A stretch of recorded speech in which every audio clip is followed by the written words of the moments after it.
Hey, what's up, everybody? Welcome to another episode of A White Man Talks Racism with White America. I wanted to do part two of a short story on systemic racism. So let me do it just a quick refresher. In part one, I talked about the 70s all the way up to right at the beginning of the 80s. And that was a period of time where at the beginning of the 70s, 70% of black men were gainfully employed in good blue-collar jobs.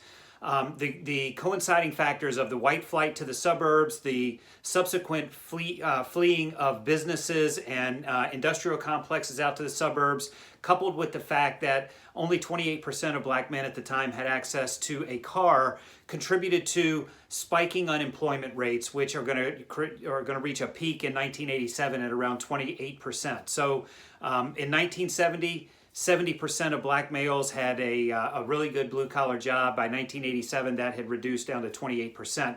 Over that period of time, what's happening as unemployment levels grow, poverty grows, and as poverty grows, crime grows, drug use grows, and as drug use grows, crime increases. So there are these compounding factors, and they all lead to loss of jobs, loss of job opportunities due to access, proximity, and access. Loss of jobs creates larger numbers of people in poverty. Larger number of people in poverty leads to an increase in drug use, and an increase in drug use leads to an increase in crime. So now we're going to flow into the 1980s. Well, now we're into the 1980s and 90s and the war on drugs.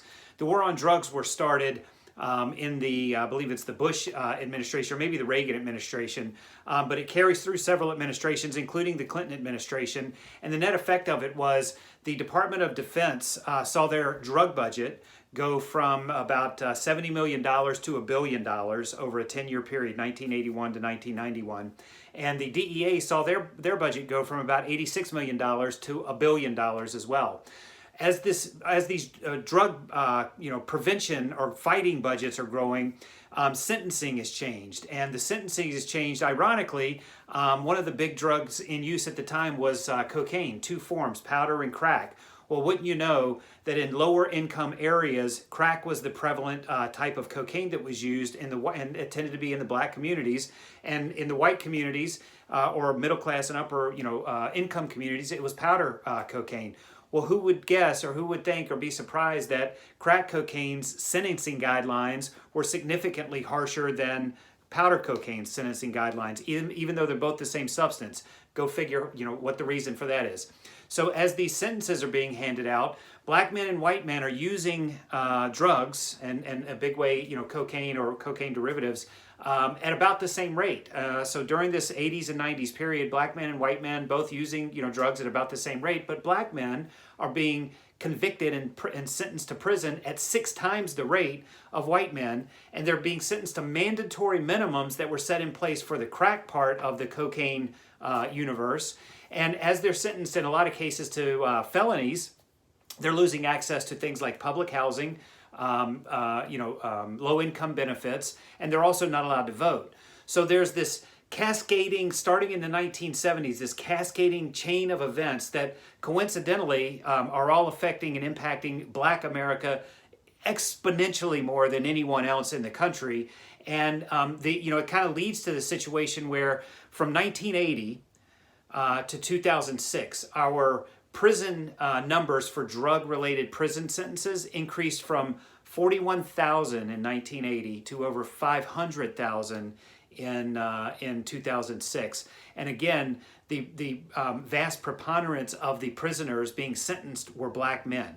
So all of these things have happened during my lifetime. I was born in 1969. These aren't, things that happened in our great-great-great-grandfather's times. These are things that have happened in my time, and I frankly was not aware of how all of these things were woven together into the system that has created a significant imbalance in the justice and access that black America has as compared to the justice and access that white America has. And that's why, I want to bring these messages to you just simply to say, look, there's a system of injustice. There's systemic racism and a system of racial injustice that has been woven into the fabric of our societies.